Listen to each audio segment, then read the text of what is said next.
প্রিয় শিক্ষার্থীরা, আসসালামু আলাইকুম। তোমরা সবাই কেমন আছো? আশা করি যে যেখানে আছো সুস্থ আছো, ভালো আছো, নিরাপদে আছো। আজকের অনলাইন ক্লাসে তোমাদের স্বাগতম জানাচ্ছি। আমি নাদিয়া তুজ্জোহরা, প্রভাষক, দর্শন বিভাগ, ঢাকা কলেজ, ঢাকা। আজকের এই ক্লাসটি অনার্স দ্বিতীয় বর্ষের ছাত্রদের জন্য। তোমাদের কোর্স নং ফিলো 202, কোর্স শিরোনাম মুসলিম দর্শন। তোমাদের আজকের পাঠ আল্লামা ইকবালের দর্শন। যে দর্শনের যে অংশটি আমি আজকে পড়াবো সেটি হচ্ছে ক্ষুদি তত্ত্ব, ক্ষুদি তত্ত্ব বা ক্ষুদি দর্শন। তোমাদের গত ক্লাসে আমি আল্লামা ইকবালের দর্শনের একটি অংশ সংজ্ঞা পড়িয়েছি। তো আজকে আমরা আলোচনা করব তার ক্ষুদি তত্ত্ব নিয়ে। ইকবালের যে বিষয়গুলো, দর্শনের যে বিষয়গুলো আলোচনা করা হয় তার মধ্যে আছে সজ্ঞা, ক্ষুদি বা আত্মসত্তা, জ্ঞানবিদ্যা, শিক্ষা, রাষ্ট্রদর্শন। তো এর মধ্যেই আজকের আলোচ্য বিষয় তাহলে আমাদের ক্ষুদি বা আত্মসত্তা। তো চলো আমরা আজকে এই ক্ষুদি বা আত্মসত্তা নিয়ে একটু আলোচনা করব। কবি এবং দার্শনিক আল্লামা ইকবাল তার কাব্য সাহিত্য, দর্শন বিষয়ক বিভিন্ন লেখায় যে সকল দার্শনিক তত্ত্ব প্রকাশ করেছেন তার মধ্যে ক্ষুদি তত্ত্ব অন্যতম। অনেকের মতে ক্ষুদি তত্ত্ব ইকবালের দর্শনের মূল কেন্দ্র। ইকবাল তার আষাঢ়ের ক্ষুদি, বালে জিব্রিল, রোমজি বেখুদি ইত্যাদি কাব্যগ্রন্থ এবং সরাসরি দর্শন বিষয়ে লিখিত গ্রন্থ the reconstruction of religious thought in Islam সহ বিভিন্ন লেখায় তার ক্ষুদি তত্ত্বের বিস্তারিত বিবরণ তুলে ধরেছেন। ফার্সি খোদ ধাতু থেকে ক্ষুদি শব্দটির উদ্ভব। ইকবাল স্বয়ং এর ইংরেজি প্রতিশব্দ হিসেবে ইগো শব্দটি ব্যবহার করেছেন, যার বাংলা অর্থ হচ্ছে অহং। অন্যদিকে তার আষাঢ়ের ক্ষুদির ইংরেজি অনুবাদক হল আর.এ. নিকলসন, যিনি ক্ষুদি শব্দটিকে সেলফ বলে চিহ্নিত করেছেন। আর 1915 সালেই প্রকাশিত হয় তার এই প্রথম কাব্যগ্রন্থ আষাঢ়ী ই ক্ষুদি, যেটা মূল বিষয় হচ্ছে যে মানুষের যে ব্যক্তিত্ব, সেই ব্যক্তিত্বের গূঢ় রহস্য বা নিগূঢ় রহস্য বা ভিতরের রহস্য উদ্ঘাটন। আর এই আষাঢ়ী ক্ষুদি কাব্যগ্রন্থটি 1920 সালে ইংরেজি ভাষায় অনুদিত হয়ে প্রকাশিত হয়, যেটি আমি তোমাদের বললাম অনুবাদ করেন ডক্টর আর.এ. নিকলসন। এছাড়া 1945 সালে আষাঢ়ী ক্ষুদি বাংলা ভাষায় অনুবাদ করা হয় এবং এই বিশ্বের বহু ভাষায় এই কাব্যগ্রন্থটি অনুদিত ও প্রকাশিত হয়েছে। এবং এই বই প্রকাশের পর এটি অনেক বেশি সাড়া জাগিয়েছে, বিভিন্ন জায়গায় এই বইটি প্রকাশিত হয়েছে। তো আল্লামা ইকবালের মতে ক্ষুদি হলো মানসিক ক্রিয়ার একটি সামগ্রিক দিক বা একটি ঐক্য বিশেষ। মানসিক ক্রিয়াগুলো পরস্পর সম্পর্কযুক্ত আর এদের অবস্থিত বা ঐক্য মন বা ক্ষুদিরূপ একটি সমগ্রের মধ্যে সমন্বিত। তবে মানসিক ক্রিয়ার সমন্বয় বা একত্ব বিশেষ স্বকীয় বৈশিষ্ট্যান্বিত। তাহলে কি যে ক্ষুদি হচ্ছে মানসিক ক্রিয়ার আধার এবং তার ঐক্য সামঞ্জস্যতা বিধেয়ক একটি সত্তা। ক্ষুদি একটি নির্দেশনাত্মক সত্তা, যা আল্লাহর আমর বা নির্দেশনাবলীরই প্রকাশ। তাই বলেছেন যে ইকবাল পবিত্র কোরআনের নিম্নোক্ত বাণী উদ্ধৃত করেন, তারা তোমাকে আত্মার কথা জিজ্ঞেস করে, বলো আত্মা আমার প্রভুর আদেশ থেকে উদ্ভব, কিন্তু জ্ঞানের মাত্র সামান্য অংশই তোমাদের দেওয়া হয়েছে। আচ্ছা, এখানে যে বিষয়টা বলা হয়েছে যে তাহলে ইকবাল কি বলেছেন, উনি বলেছেন ক্ষুদি হলো মানসিক ক্রিয়ার একটি সামগ্রিক দিক বা ঐক্য বিশেষ। মানুষের যে আমরা যে বিভিন্ন কাজগুলো করি, মানুষের যে বিভিন্ন রকমের কাজ, সেগুলো কি একটি আরেকটির সাথে ওতপ্রোতভাবে জড়িত, সে সম্পর্কযুক্ত। তাহলে এই যে মানুষের যে মানসিক ক্রিয়াগুলো, কাজের ফলে যে মানুষের মধ্যে যে মানুষের মানসিক ক্রিয়া, মনের যে ক্রিয়া, সেগুলো যখন যে পারস্পরিকভাবে সম্পর্কযুক্ত হয় এবং এই মানসিক ক্রিয়ার যে সামগ্রিক দিক, তার সমগ্র দিকের একটা ঐক্য হচ্ছে এই ক্ষুদি বা তার এই আত্মার কথা বলা হয়েছে। আর ইকবালের দর্শনের এই মূল কথাই হচ্ছে ক্ষুদি বা আত্মা। তাহলে এছাড়াও দেখা যাচ্ছে তাহলে কি এখানে যে মানসিক ক্রিয়ার একটি অংশ হিসেবে এই ক্ষুধির কথা বলা হয়েছে। পবিত্র কোরআনের এই যে বক্তব্য বললাম সেই বক্তব্যের আলোকে বলা হয়েছে, ইকবাল বলেন, আল্লাহর সৃষ্টিধর্মী কার্যাবলী দুটি আলাদা পদ্ধতিতে কার্যকর। একটি বোঝানোর জন্য পবিত্র কোরআনে আরবি খালক এবং আমর নামক দুটি শব্দ ব্যবহার করেছেন। খালক অর্থ সৃষ্টি, আমর অর্থ আদেশ বা নির্দেশ। আল্লাহর সৃষ্টি ও নির্দেশ উভয়ই নিয়ন্তা, মানে সৃষ্টিকর্তা আল্লাহই, তিনি সৃষ্টি করেন, নির্দেশ প্রদান করেন, সবই করেন। তবে আত্মা এসেছে আল্লাহর নির্দেশ বা আদেশাত্মক প্রক্রিয়ার মধ্য দিয়ে। কিন্তু মানুষের যে আত্মাটা সেটা তাহলে কোথা থেকে এসেছে? বলা হয়েছে যে মানুষের এই আত্মাটা এসেছে যে সৃষ্টিকর্তার নির্দেশেই। সৃষ্টিকর্তা যখন নির্দেশ দিয়েছেন বা আদেশ করেছেন তখনই কিন্তু মানুষের মধ্যে মানুষ সৃষ্টি হয়েছে এবং তার মধ্যে আত্মাটা এসেছে। তাহলে যে ঐশী আমর বা আদেশ কীভাবে ক্ষুধি রূপে কাজ করে সে সম্পর্কে সুনির্দিষ্ট জ্ঞান মানুষের নেই। আল্লাহ সেই জ্ঞান দেননি বলে ইকবাল মনে করেন। কি বলছে যে এই যে আদেশ সেটা কিভাবে ক্ষুধি রূপে কাজ করে সেই সকল সুনির্দিষ্ট জ্ঞান মানুষের নেই। আল্লাহ সেই জ্ঞান দেননি, মানে সকল মূল জ্ঞানী আল্লাহর, এবং আল্লাহর সান্নিধ্য যারা লাভ করতে পারে তারাই আবার প্রকৃত জ্ঞানের অধিকারী হতে পারে। ইকবালের মতে ক্ষুধি একটি বাস্তব সত্তা। ক্ষুধি বা আত্মসত্তা কোনো অবাস্তব বিষয় বা অবভাস নয়। তাহলে কি ক্ষুধির কথা বলা হয়েছে যে ক্ষুধিটা কি একটি বাস্তব সত্তা, আবার বলা হয়েছে ক্ষুধি হচ্ছে অমর, অবিনশ্বর। এখানে বলা যায় যে ক্ষুধির বিলুপ্তি কখন হয়? যখন মানে ক্ষুধির বিলুপ্তিটা কিন্তু মানে ক্ষুধির বিলুপ্তিটা হয় না, যেটা ক্ষুধির যদি বিলুপ্তি হতো সেটা ইসলামের পরিপন্থী হয়। তাহলে যেটা বলা হয়েছে যে এই যে ক্ষুধিটাকে আমরা যে ক্ষুধি যে বাস্তব সত্তা সেটাকে আমরা কিভাবে জানি? অতীন্দ্রিয় অনুভূতির মাধ্যমেই আমরা কিন্তু ক্ষুধিকে সরাসরি জানতে পারি। তাহলে কি ক্ষুধিকে আমরা কিভাবে জানি? অতীন্দ্রিয় অনুভূতির মাধ্যমে আমরা সরাসরি ক্ষুধিকে জানতে পারি। এবং এই যে মানুষের ক্রিয়ার এই কেন্দ্রবিন্দু, আমরা যে বলেছি একটু আগে যে মানুষের বিভিন্ন মানসিক ক্রিয়ার যে একটা ঐক্য বিশেষ, অর্থাৎ মানুষের যে সকল রকম ক্রিয়া, মানসিক ক্রিয়া এবং অন্যান্য ক্রিয়ার যে কেন্দ্রবিন্দু হিসেবে এই ক্ষুধির প্রকাশ। তাহলে কি বলা হয়েছে যে মানুষের সকল ক্রিয়ার কেন্দ্রবিন্দু হিসেবে যদি ক্ষুধির প্রকাশ হয় তাহলে কি ক্ষুধিটা হচ্ছে মানুষের আমাদের ইচ্ছা, অনিচ্ছা, বিচার, বিবেচনা, সিদ্ধান্তের মধ্যে সব কিছুর মধ্যেই কিন্তু এই ক্ষুধিটা ক্রিয়াশীল। তাহলে কি ক্ষুধিটা যদি সকল কাজের ক্রিয়া কেন্দ্রবিন্দু হয় তাহলে সব কেন্দ্রবিন্দু হিসাবে যদি ক্ষুধির প্রকাশটা হয় তবে আমাদের ইচ্ছা, অনিচ্ছা, বিচার, বিবেচনা সব কিছুর সিদ্ধান্তের মূলেই ক্ষুধিটা ক্রিয়াশীল হিসাবে থাকবে। তাহলে কি মানুষ যখন নিজেকে জানে, নিজের আত্মা ও সত্তা সম্পর্কে মানুষ যখন ধারণা পায়, অর্থাৎ মানুষ যখন নিজেকে চিনে, নিজের আত্মার সম্বন্ধে ধারণা পায়, তখনই মানুষ আল্লাহকে চিনে ফেলে। তাহলে কি এই যে নিজের স্রষ্টা এবং রবের পরিচয় নিজেকে চেনাতেই নিহিত। আমি যখন আমার নিজেকেই চিনব তখনই আমি স্রষ্টা এবং রবের পরিচয় সম্পর্কেও আমি জানবো।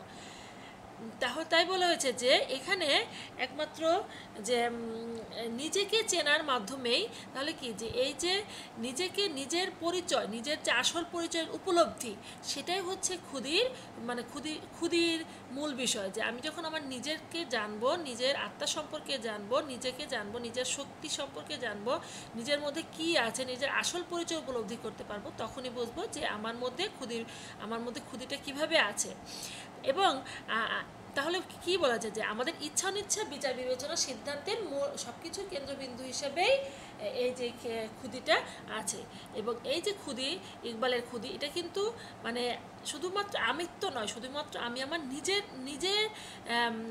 নিজের অহংকার, শুধুমাত্র আমিত্ববোধ সেটা নয়, শুধু আমি চিন্তা নয়, বরং আমার নিজেকে জানা, আমার কি শক্তি আছে, নিজের বিষয়গুলো সব কিছু উপলব্ধি হচ্ছে এই ক্ষুধি। তাই বলা হচ্ছে তাহলে কি ক্ষুধিটা হচ্ছে একটা বাস্তব সত্তা। এবং এই ক্ষুধিটা বাস্তব সত্তা কিভাবে? কারণ ক্ষুধিকেই অন্তর্য অনুভূতির মাধ্যমে আমরা সরাসরি জানতে পারি। তাহলে কি ক্ষুধি বা আত্মসত্তা কোনো অবাস্তব বিষয় বা অবভাস নয়। ব্রাডলি সহ অনেক ভাববাদী দার্শনিকগণ আত্মসত্তাকে অবভাস বলে অভিহিত করেছেন। অনেকে ক্ষুধি বা আত্মাকে পরমাত্মা বা পরম অহং বলে বিলীন করে দিতে চেয়েছেন, কিন্তু ইকবালের মতে আত্মসত্তা বা অহং সর্বদা নিজের বাস্তবতাকেই বজায় রাখতে সক্ষম। ইকবালের মতে সকল জীবসত্তাই তার স্বাতন্ত্র্য রক্ষা করে চলে। নিকলসনকে লিখিত এক পত্রে ইকবাল বলেন, জীবনমাত্র স্বতন্ত্র, সর্বজনীন, আত্মা বলে কিছুই নেই। আল্লাহকেও ব্যক্তি সত্তা বলে ইকবাল আল্লাহর স্বাতন্ত্র্য সুনিশ্চিত বোঝাতে চেয়েছেন।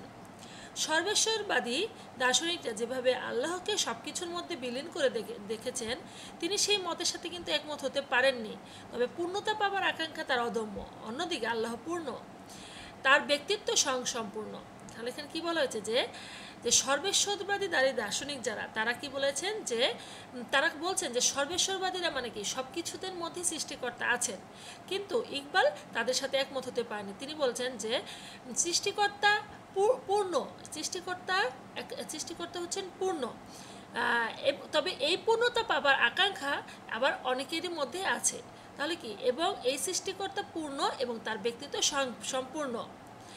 এবং এটা বলেছে যে ইকবালের মতে দৈহিক এবং আধ্যাত্মিকভাবে মানুষ স্বয়ংসম্পূর্ণ সত্তা, তবে মানুষ পূর্ণাঙ্গ ব্যক্তি সত্তা নয়।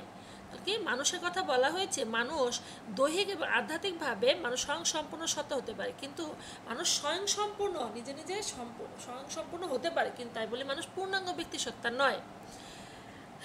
ছাত্রে সহ অনেক অস্তিত্ববাদী দার্শনিকগণও মানুষকে অপরিহার্যভাবে অপূর্ণ ব্যক্তি সত্তা বলে চিহ্নিত করেছেন। ইকবালের সাথে এই দিক থেকে তাদের দর্শনে মিল আছে। অস্তিত্ববাদী কিছু দার্শনিকের সাথে যারা মানুষকে অপরিহার্য অপূর্ণ ব্যক্তি সত্তা বলেছেন, তাদের ধারণার সাথে ইকবালের ধারণা মিল আছে।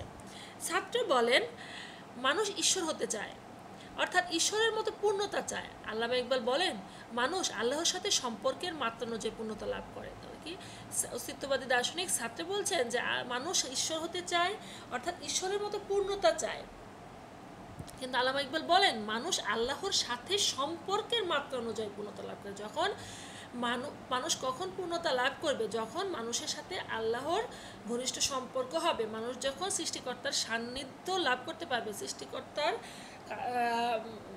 সান্নিধ্য লাভ করার জন্য সেই রকম কাজ তারা করবে, তখনই দেখা যায় মানুষের মধ্যে অনেক পূর্ণতা লাভ করতে পারে মানুষ। সুফিবাদীরা যেভাবে আল্লাহর সত্তায় নিজেকে সম্পূর্ণ বিলীন করে দেওয়ার কথা বলেন, ইকবাল সেভাবে স্বীকার না করে বলেন মানুষ পরিণামে আল্লাহতে বিলীন হয়ে যায় না, বরং সে আল্লাহকে নিজের মধ্যে আত্মীকরণ করে। তাহলে কি এখানে কিন্তু ইকবাল সুফিবাদকে বিরোধিতা করেছেন। সুফিবাদীরা যেখানে আল্লাহর সৃষ্টিকর্তার সত্তায় নিজেকে সম্পূর্ণ বিলীন করে দেওয়ার কথা বলেছেন, ইকবাল সেটা বলেননি। তিনি বলেছেন যে মানুষ পরিণামে আল্লাহ হতে বিলীন হয়ে যায় না, বরং সে আল্লাহকে নিজের মধ্যে আত্মীকরণ করে, মানে সৃষ্টিকর্তাকেই নিজের মধ্যে আবদ্ধ করতে চায়। তা বলেছে যে এখানে বলা হয়েছে যে অহং বা আত্মসত্তার বিকাশ কেবল মানুষের মধ্যে সীমাবদ্ধ নয়।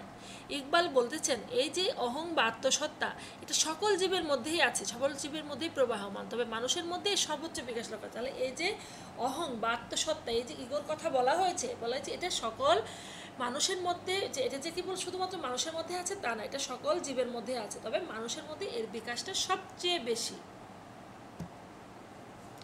প্রাণীজগতের সর্বত্রই ব্যক্তিত্বের অর্জনের সংগ্রাম চলছে, সর্বত্রই চলছে এক সৃজনী প্রবণতা। তাহলে বলা হয়েছে যে ইকবালের মতে আত্মসত্তা জগতের সকল ক্রিয়াপরতার উৎস। আত্মসত্তা বা ক্ষুধির কারণে জগৎ চেতনাময় হয়ে ওঠে, তা না হলে জগৎ শুধুমাত্র একটা জড়িয়ে হয়ে থাকতো। ক্ষুধি জীবনের বার্তাবাহক, জীবন প্রবাহ, তবে এটা খুবই রহস্যময়। তাহলে কি বলছেন, এই যে আত্মসত্তা, ইগো, এই যে সত্তার কথা বলা হয়েছে, এই যে ক্ষুধির কথা বলা হয়েছে, এটির জন্যই মানুষ জগতে, এটাই হচ্ছে মানুষের জগতের সকল ক্রিয়াপরতার উৎস, এবং এটার কারণে জগৎ চেতনাময় হয়ে ওঠে। বস্তু ক্ষুধি বা আত্মসত্তাকে ইকবাল শক্তি বা ক্রিয়াপরতার উৎস বলে চিহ্নিত করেছে। তাহলে আমরা এখানে কি দেখছি যে ক্ষুধিটা মূলত একটি সকল শক্তি বা ক্রিয়াপরতার উৎস, এবং এই ক্ষুধির এই কর্মতৎপরতা একটি তাৎপর্যপূর্ণ ঐক্য প্রদর্শন করে। ক্ষুধির ক্রিয়াপরতা যত বেশি হবে, জীবন তত উন্নত হবে, বিশ্বজগৎ তত সামঞ্জস্যপূর্ণ হবে। তাহলে ক্ষুধির ক্রিয়াপরতা যত বেশি হবে, জীবন তত উন্নত হবে। জগতের সর্বত্র ক্ষুধির প্রকাশ বিকাশ থাকলেও ক্ষুধিকে জাগতিক কোনো বিষয়ের সাথে তুলনা করা অনুচিত বলে ইকবাল মনে করেন। তাহলে জগতের সব জায়গায় ক্ষুধি থাকলেও জাগতিক বিষয়ের সাথে ক্ষুদিকে তুলনা করা যাবে না বলে ইকবাল মনে করেন। তার মতে ক্ষুদি একটি ঐশী সত্তা। তিনি ক্ষুদিকে ক্ষুধার কেশরী বলেও চিহ্নিত করেছেন, ক্ষুদিকেও তিনি একটি ঐশী সত্তা বলে অভিহিত করেছেন। তিনি বলেছেন ক্ষুদি সদা চঞ্চল সত্তা, সর্বদা নিজেকে বিকশিত করে চলাই এর প্রকৃত ধর্ম। ইকবালের মতে জীবন হলো একটি অগ্রসরমান আত্মীকরণ প্রক্রিয়া। ইকবাল ক্ষুদিকে একটি প্রবাহ বলেছেন। এই প্রবাহের কোনো আদি অন্ত নেই, প্রবাহই এর বাস্তবতা নির্ধারক। তাহলে এখানে ক্ষুদিকে একটি বাক্স প্রবাহর দর্শন, যে প্রাণ প্রবাহ, তার সাথে তুলনা করা হয়েছে। To exist is to change is to mature is to go on creating oneself endlessly. অর্থাৎ অস্তিত্ব হলো পরিবর্তন করা, পরিবর্তন হলো পরিপক্ক হওয়া, পরিপক্ক হলো নিজেকে অন্তহীনভাবে তৈরি করা। তাহলে ক্ষুদির যে অন্তহীন অভিযান তা মূলত স্বাধীন। ইকবালের মতে ক্ষুদি নিজ বাহ্যিকতার চাপে যান্ত্রিকভাবে নিয়ন্ত্রিত কোনো সত্তা নয়, বরং ইহা স্বনিয়ন্ত্রিত। তাহলে কি বলা হয়েছে? ক্ষুদিটার কথা বলা হয়েছে যে ক্ষুদিটা কি? ক্ষুদিটা নিজে নিজে নিয়ন্ত্রিত, স্বনিয়ন্ত্রিত। তাহলে কি এই যে স্বনিয়ন্ত্রিতটাই কিন্তু ক্ষুদির একটি গুরুত্বপূর্ণ বৈশিষ্ট্য। এই বৈশিষ্ট্য একটি স্বনির্ভর ব্যক্তিগত কারণ ধর্ম বলে অভিহিত করা। ক্ষুদির এই স্বাধীন বৈশিষ্ট্যের কারণে তার জগতের উপর প্রভাব বিস্তার করতে পারে। যেহেতু ক্ষুদি স্বনির্ভর, স্বাধীন, তাহলে কি এইভাবেই কিন্তু ক্ষুদি জগতের উপর প্রভাব বিস্তার করতে পারে। তাহলে বলেছে যে মানুষ তার জীবনের অনেক কিছুই আয়ত্তে আনতে পারে এই স্বাধীন ক্ষুদির দ্বারা। মানুষ ক্ষুদির মূল চেতনা স্বাধীন হলেও বলেন যে বাস্তবে এই স্বাধীনতা ভোগ করা অনেক জটিল হয়ে পড়ে। মানুষ সসীম, তাই তার সীমাবদ্ধতা স্বাভাবিক। সৃষ্টিকর্তা অসীম, কিন্তু মানুষ সসীম, এবং তাই মানুষের সীমাবদ্ধতা আছে। একমাত্র আল্লাহই পরিপূর্ণ স্বাধীন। তবে মানুষের ক্ষুদি যদি ক্ষুধার সত্তাকে নিজের মধ্যে ধারণ করতে পারে, তবেই সে মানব ক্ষুদি হয়ে উঠতে পারে পরিপূর্ণ স্বাধীন। বলেছে যে সৃষ্টিকর্তা আমরা জানি পরিপূর্ণভাবে স্বাধীন, অসীম ক্ষমতা সম্পন্ন। তবে বলা হয়েছে যে মানুষের ক্ষুদি যদি ক্ষুধার সত্তাকে নিজের মধ্যে ধারণ করতে পারে, মানুষের মধ্যে যে ক্ষুদি, যে আত্মাটা, যে সত্তাটা, সেটা যদি ক্ষুধার সত্তাকে নিজের মধ্যে ধারণ করতে পারে, তবেই সে মানব ক্ষুদি হয়ে উঠতে পারে পরিপূর্ণ স্বাধীন। ইকবাল বলেছেন মানুষের ক্ষুদি তার চলার পথের সকল প্রতিবন্ধকতা অপসারণের মাধ্যমে স্বাধীনতা অর্জনের চেষ্টা করতে পারে। ক্ষুদি আংশিক স্বাধীন, আংশিক নিয়ন্ত্রিত, এবং মানুষ পরম স্বাধীন সত্তা আল্লাহর নৈকট্য লাভের মাধ্যমে পূর্ণ স্বাধীনতা পেতে পারে। তাহলে কি বলা হয়েছে? ইকবাল বলেছেন মানুষের ক্ষুদি তার চলার পথের সকল প্রতিবন্ধকতা অপসারণের মাধ্যমে স্বাধীনতা অর্জনের চেষ্টা করতে পারে। তাহলে ক্ষুদির মাধ্যমে মানুষ সকলে প্রতিবন্ধকতা সৃষ্টি করে স্বাধীনতা অর্জন করতে পারে।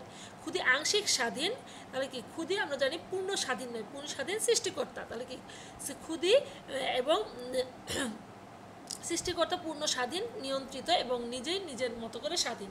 তাহলে কি কিন্তু ক্ষুদি আংশিক স্বাধীন, আংশিক নিয়ন্ত্রিত, এবং মানুষ পরম স্বাধীন সত্তা আল্লাহর নৈকট্য লাভের মাধ্যমে পূর্ণ স্বাধীনতা পেয়ে থাকে। তাহলে কি মানুষ আংশিক স্বাধীন, তবে এই যে এই স্বাধীনতা, সেটা মানুষ কিভাবে পায়? সেটা মানুষ একমাত্র স্রষ্টার নৈকট্য লাভের মাধ্যমে এই যে মানুষের এই পূর্ণ স্বাধীনতা তখন সে পেয়ে থাকে। আংশিক স্বাধীনতা, যে পূর্ণ স্বাধীনতা, সেটা মানুষ সৃষ্টিকর্তার সান্নিধ্য লাভের মাধ্যমেই পেয়ে থাকে।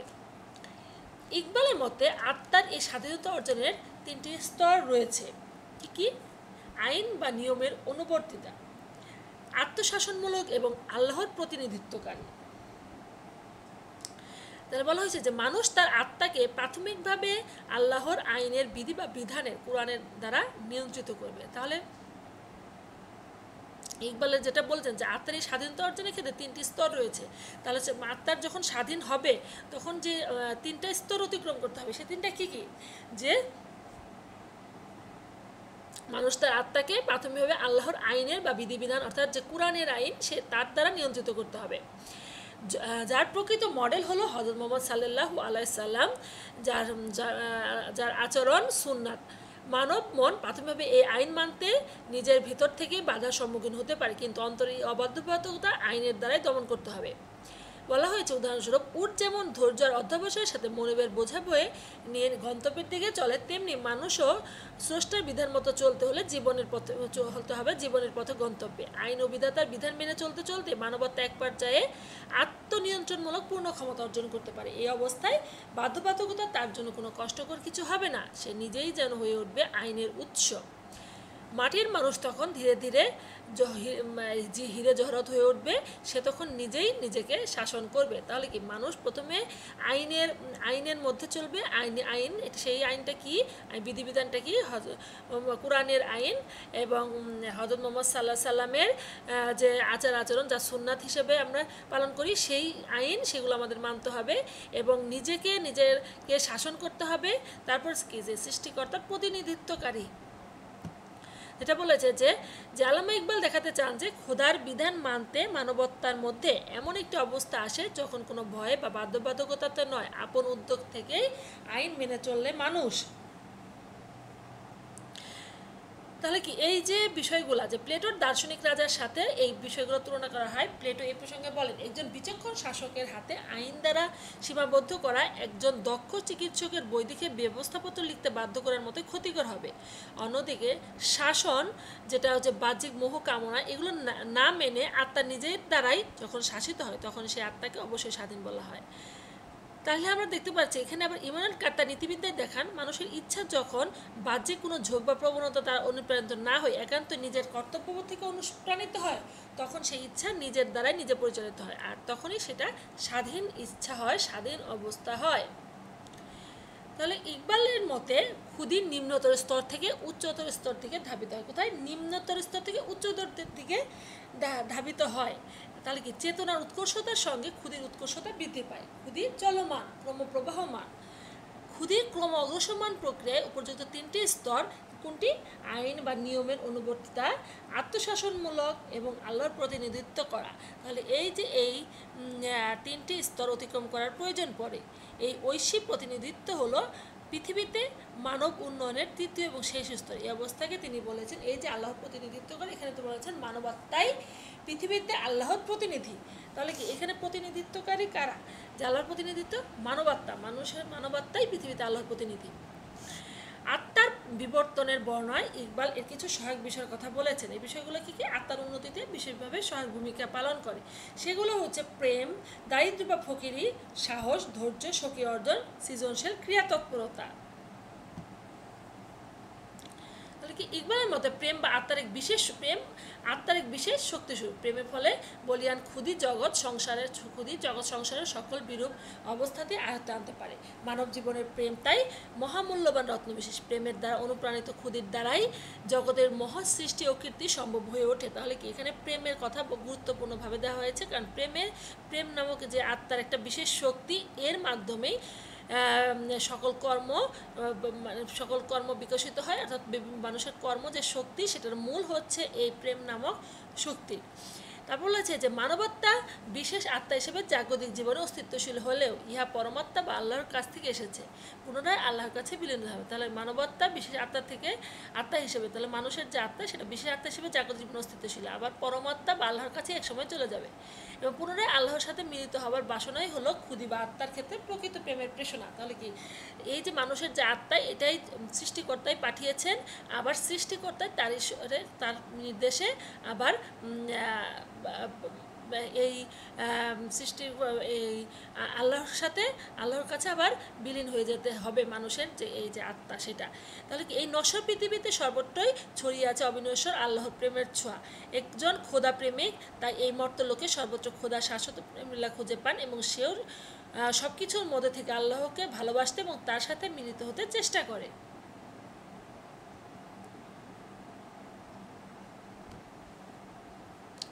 প্লেটো তার সিম্পোজিয়াম গ্রন্থে যে প্রেমতত্ত্ব প্রদান করেছেন, ইকবালের প্রেমতত্ত্বের সাথে তার সাদৃশ্য লক্ষণীয়। ক্ষুদির উন্নতির এরপর যা সাহায্য করে সেটা হচ্ছে ফকিরি কথাটি এখানে বলা হয়েছে শাব্দিক অর্থে দারিদ্র্য, তবে তিনি সর্বপ্রকার জাগতিক তথা বস্তুগত মোহ থেকে মুক্ত হবার অর্থে ফকিরি শব্দটি ব্যবহার করেছেন। অর্থাৎ ফকির অর্থ হচ্ছে এমন ব্যক্তি যিনি নিজের লোভ লালসা ও পার্থিব সম্মান পুরস্কার বর্জন বা ত্যাগ করে দৃঢ় থাকতে পারে। পার্থিব জীবনের প্রতি মোহ বা পার্থিব উন্নতির প্রতি তীব্র আবেগ আক্ষেপ ত্যাগ করার অর্থ হচ্ছে এই ফকিরি পদ্ধতি ব্যবহৃত হয়েছে। ফকিরের সবচেয়ে বড় বৈশিষ্ট্য হচ্ছে সে আল্লাহর উপর নির্ভরশীল, অল্পে তুষ্ট এবং অন্যের ভালো কিছু দেখে নিজেকে অতৃপ্ত করে না। দারিদ্র্যের কারণে আত্মাকে মোহগ্রস্ত বা লোভী করে না। ক্ষুধি বা আত্মা বিকশিত করার ক্ষেত্রে ব্যক্তিক উন্নতির ক্ষেত্রে সাহস দরকার। ইকবালের মতে জীবনের ধর্ম হলো সংগ্রামী চেতনা, সকল বাধা বিপত্তি দুরবস্থা মোকাবেলা করে জীবনের বিজয় পতাকা উড়ানোই হলো জীবনের সার্থকতা। তাহলে কি ক্ষুধি বা আত্মা বিকশিত করার ক্ষেত্রে ব্যক্তিক উন্নতির ক্ষেত্রে সাহস দরকার। তাহলে ব্যক্তি ক্ষুধি বা আত্মা যখন বিকশিত করা হয় অর্থাৎ ব্যক্তির উন্নতির জন্য সাহস দরকার। এখানে সাহসের কথা বলা হয়েছে যেটা একটা সাহস বা সংগ্রামী চেতনা। তারপর হচ্ছে ক্ষুধি বা আত্মসত্তার উন্নতির জন্য ধৈর্যের অনুশীলন আবশ্যক। ধৈর্যের কথা বলা হয়েছে, ধৈর্যের মাধ্যমে আত্মনিয়ন্ত্রণ ক্ষমতা বৃদ্ধি পায়। তাছাড়া মানব জীবনের সর্বদা সুখময় হবে এমন নিশ্চয়তা থাকে না। দুঃখ দুর্দশা মানব জীবনের স্বাভাবিক ধর্ম, আর যে কোনো বিপদ আপদে মানুষ যাদের ধৈর্য ধারণ করে সেটাই তার মানুষের মূল কথা। সেই মানবাত্মার বা ক্ষুধির মূল কথা হচ্ছে ধৈর্য ধারণ করা। ইকবালের মতে আত্মার উন্নতিতে দরকার যথার্থ অর্জন। যথার্থ অর্জন হচ্ছে সেই ধরনের অর্জন যা মানুষ একান্ত নিজের প্রচেষ্টায় লাভ করে থাকে। তাহলে কি যে যদি কোনো মানুষ উচ্চ বংশে জন্মগ্রহণ করে এবং বংশগৌরবের বা পিতামাতার উত্তরাধিকারী হয়ে বিভিন্ন ধন সম্পদের অধিকারী হন, তাহলে কিন্তু সেটা তার যথার্থ অর্জন নয়। শুধুমাত্র মানুষ তার নিজের চেষ্টায় নিজের কষ্টে যখন ধন সম্পদ মর্যাদা মান সম্মান এবং বিভিন্ন কিছু অর্জন করবে তখনই সেটি ব্যক্তির যথার্থ অর্জন হবে। তা বলেছে যে আত্মা সুস্থিরভাবে এবং দৃঢ়তার সাথে কর্মতৎপর হলে আত্মা সৃজনশীল কর্ম করতে পারবে।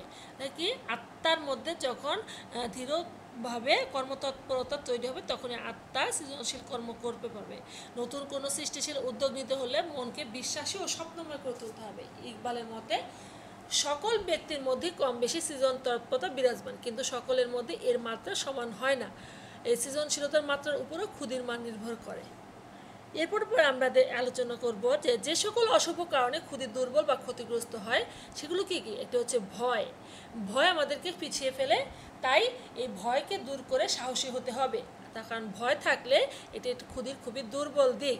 তারপর হচ্ছে ভিক্ষা মানসিকতা। ভিক্ষা মানসিকতা বলতে ইকবাল কেবল ভিক্ষা করে জীবিকা নির্বাহ করাকে বোঝাননি, সর্বপ্রকার পরজীবিতা করুণাগ্রাহী হওয়া, এক কথায় নিজের প্রচেষ্টা ছাড়া কোনো কিছু লাভ করা ভোগ করা অর্জন করার মানসিকতাকে তিনি ভিক্ষা মানসিকতার কথা বলেছেন, যেটি দূর করতে হবে। তা নাহলে প্রকৃত ক্ষুধির অধিকারী হওয়া যাবে না। তারপর বলা হয়েছে দাস মনোবৃত্তি। দাসত্ব মানুষকে নিম্ন পর্যায়ে এমনকি পশুর পর্যায়ে নামিয়ে ফেলে। দাসত্ব বলতে ইকবাল এখানে প্রাতিষ্ঠানিক দাসত্বের পাশাপাশি রাজনৈতিক অর্থনৈতিক শোষণের শিকার হওয়াকেও দাসত্ব বলে চিহ্নিত করেছেন। তারপর বলা হয়েছে বংশগৌরব। মানুষের মর্যাদা তার স্বকীয় অর্জনের উপর নির্ভর করে। যারা স্বকীয় গুণাবলীর বিকাশের পরিবর্তে উত্তরাধিকারী বিষয় নিয়ে গর্বিত থাকতে চায় তাদের ক্ষুধি উন্নত হতে পারে না। তাহলে আমরা এখানে দেখছি যে ক্ষুধির কথা এছাড়াও বলা হয়েছে যে ওই যে আমরা যে বললাম যে ক্ষুধির মানে কি, ইকবালের দর্শনের মূল কথাই কিন্তু এই ক্ষুধি বা আত্মা বা ইগো বা সেলফ, মানে আমি নিজের ভিতর যে বিবেক বুদ্ধি, মানুষের যে বিবেক বুদ্ধি সেটাই মানুষের যে কোনো কিছু করার যে ক্ষমতা যখন সে ভিতর থেকে উপলব্ধি করে সেটাই হচ্ছে ক্ষুধি। তাহলে কি ক্ষুধিটা এমন একটি বাস্তব সত্তা যে নিজের শক্তিতেই অস্তিত্বশীল, এবং আমরা আগেই বলেছি যে এই যে অতীন্দ্রিয় অনুভূতির মাধ্যমে সরাসরি আমরা এই ক্ষুধিকে জানতে পারি। এবং আরও কিছু যে এই যে আমাদের ইচ্ছা অনিচ্ছা বিচার বিবেচনা সিদ্ধান্তের মধ্যেই ক্ষুধি ক্রিয়াশীল। ইকবাল বলেন ক্ষুধিকে এইরূপ উন্নত করো যে তোমরা প্রতিটি ভাগ্যলিপি লেখার পূর্বে ক্ষুধা যেন শোধান কি তোমার অভিপ্রায়। তাহলে কি ক্ষুধিকে এমন উন্নত করতে বলা হয়েছে, এমন একটা উন্নত পর্যায়ে নিতে হবে যাতে সৃষ্টিকর্তার প্রতিটি ভাগ্যলিপি লেখার পূর্বে খোদা যেন মানে এমনভাবে আমাদের বোঝায় যে আমাদের আসলে কি ইচ্ছা আছে ভাগ্যলিপি পড়বে। তা বলা হচ্ছে যে এই যে আমাদের এই জীবনটা ক্ষণস্থায়ী, যে সৃষ্টিকর্তা একমাত্র সব কিছু আর এই পৃথিবীর সব কিছুই মায়া। তাহলে দেখা যাচ্ছে যে এই মানে মানে মানুষের যে ভাগ্য বা তকদির সেখানে যা লেখা থাকবে তাই হবে, আল্লাহর উপর তাওয়াক্কুল বা ভরসা রাখতে হবে। তাহলে কি যে আমাদের ভাগ্যে বা আমাদের তকদিরে যা আছে তা হবেই, এবং আল্লাহর উপর ভরসা আল্লাহ রাখতে হবে, আল্লাহর উপর নির্ভরশীল হতে হবে। তবে এতে বলা হয়েছে যে তবে তাই বলে আমি কোনো কর্মই করব না, শুধুমাত্র সৃষ্টিকর্তার উপর নির্ভরশীল থাকব, সেটা কিন্তু কোরআনের পরিপন্থী, সেটা হলে চলবে না। তা বলতেছে যে তুমি আপন আত্মা ও ব্যক্তিত্বকে এমনভাবে সুদৃঢ় করে তোলো যেন আল্লাহ তকদির সৃষ্টির পূর্বেই নিজে তোমাকে জিজ্ঞাসা করেন, বলো বান্দা তাকদির মানে তোমার তকদিরে কি দিলে তুমি খুশি হও। তাহলে মানে সৃষ্টিকর্তা যখন মানুষ যখন তার কাজকর্ম করবে ঠিক মতো করবে, এবং মানুষ যখন তার আত্মব্যক্তিত্বকে এমনভাবে সুদৃঢ় করে তুলবে যে তখনই সৃষ্টিকর্তা তার তাকদির বা ভাগ্যের বিষয়গুলো লেখার পূর্বেই মানে এমনভাবে জিজ্ঞেস করবেন যে বলো বান্দা তুমি কি চাও। তাহলে আমরা দেখতে পাচ্ছি যে এই যে মানুষ যখন নিজেকে জানে, নিজের আত্মা সত্তা সম্পর্কে পরিচ্ছন্ন ধারণা পায়, তখনই মানুষ আল্লাহকেই চিনে। তাহলে দেখা যায় যে নিজেকে জানা, নিজের আসল পরিচয় তুলে ধরার উপলব্ধি, সেটাই হচ্ছে ক্ষুধি। তাহলে আমরা ক্ষুধির যে বিভিন্ন দিকগুলো আলোচনা করলাম, তা থেকে আমরা যে বিষয়গুলো বুঝলাম যে ইকবালের ক্ষুধি তত্ত্ব আত্ম উন্নতির এক বলিষ্ঠ প্রেরণাদানকারী দর্শন। ব্যক্তি স্বাধীনতা ও আত্মমর্যাদা রক্ষার গুরুত্ব উত্থাপিত হয়েছে ক্ষুধি দর্শনে। ইকবাল ক্ষুধি তত্ত্বের মাধ্যমে আল্লাহ ও সৃষ্টির মধ্যকার সম্পর্কেরও একটি ব্যাখ্যা দেওয়ার চেষ্টা করেছেন। ক্ষুধি তত্ত্বের মাধ্যমে মানুষের উন্নতির প্রতি গুরুত্ব দেওয়া হলেও ব্যক্তির সামাজিক সত্তাকে অগ্রাহ্য করেননি। বিভিন্ন দিক থেকে আল্লামা ইকবাল ক্ষুধি দর্শনের দর্শন বা জীবনে তাৎপর্য তুলে ধরেছেন। তাহলে ক্ষুধিটা হচ্ছে একটা মানে আত্মসত্তা, আত্মা নিজ আমার বিবেক, সেটি হচ্ছে ক্ষুধি। আর ক্ষুধিটা তাহলে সকল ক্রিয়াপদ উৎস। ক্ষুধি একটি ঐশী সত্তা, ক্ষুধি বাস্তব, ক্ষুধি স্বনিয়ন্ত্রিত, নিজে নিয়ন্ত্রিত একটা চঞ্চল সত্তা, এবং ক্ষুধি নিজেকে নিয়ন্ত্রণ করে, বাস্তব সত্তা এবং সকল ক্রিয়াপদার উৎস। এবং আমরা বললাম যে এটা একটি স্বাধীন সত্তা এবং স্বতঃস্ফূর্তভাবে ক্ষুধি চলে এবং ক্ষুধি অবিনশ্বর। তারপর হচ্ছে ক্ষুধি একটি মূল্যায়নমূলক বিষয় এবং ক্ষুধির মূল শক্তি হচ্ছে প্রেম, ভালোবাসা এবং ক্ষুধির পূর্ণ বিকাশ মানুষকে আল্লাহর প্রতিনিধি পদে অভিষিক্ত করেন। মানে ক্ষুধির যখন পূর্ণ বিকাশ হয় তখনই মানুষকে আল্লাহর প্রতিনিধি হিসেবে তুলে ধরা হয়। তাহলে যেটা আমরা বললাম যে ক্ষুধির মানে তাহলে কি মানুষ যখন শুধুমাত্র ভাগ্যের উপর নির্ভরশীল না, মানুষ তার নিজের কাজ নিজে করবে, অর্থাৎ মানুষের যখন যে মানে মানুষকে কর্মমুখী থাকতে হবে। কর্মবিমুখ মানুষ প্রকৃত ক্ষুধির উন্নতির পর্যায়ে যেতে পারে না। মানে কর্মবিমুখ মানুষের শুধুমাত্র যারা প্রকৃত পক্ষে কর্ম করবে এবং কর্মতৎপরতায় ব্যস্ত থাকবে, তখনই ক্ষুধির বিকাশের মানে মানুষের কর্মতৎপরতা, কর্মপ্রচেষ্টা, সেটি হচ্ছে ক্ষুধির বিকাশের মূল চাবিকাঠি। এবং মানুষ কর্মবিমুখ থাকে, সেটা হচ্ছে সেই কর্মবিমুখতা ক্ষুধির বিকাশের একটি অন্তরায় বা বাধা হয়ে দাঁড়ায়। তাই বলা হয়েছে যে ইকবাল বলেছেন যে নিরন্তর কর্মপ্রচেষ্টার মধ্য দিয়ে ক্ষুধি পরিপূর্ণ বিকাশের মাধ্যমে মানুষ আল্লাহর খলিফা প্রতিনিধি হিসেবে অভিষিক্ত হতে পারেন। তাহলে কী হয়েছে, নিরন্তর কর্মপ্রচেষ্টার মধ্য দিয়ে ক্ষুধি পরিপূর্ণভাবে বিকশিত হয়। তাহলে ইকবালের ক্ষুধি তত্ত্ব আত্ম উন্নতির একটি বলিষ্ঠ প্রেরণাদানকারী দর্শন। তাহলে আমরা দেখছি যে ইকবালের ক্ষুধি তত্ত্ব তত্ত্ব হচ্ছে তার দর্শনের খুবই গুরুত্বপূর্ণ একটি বিষয়।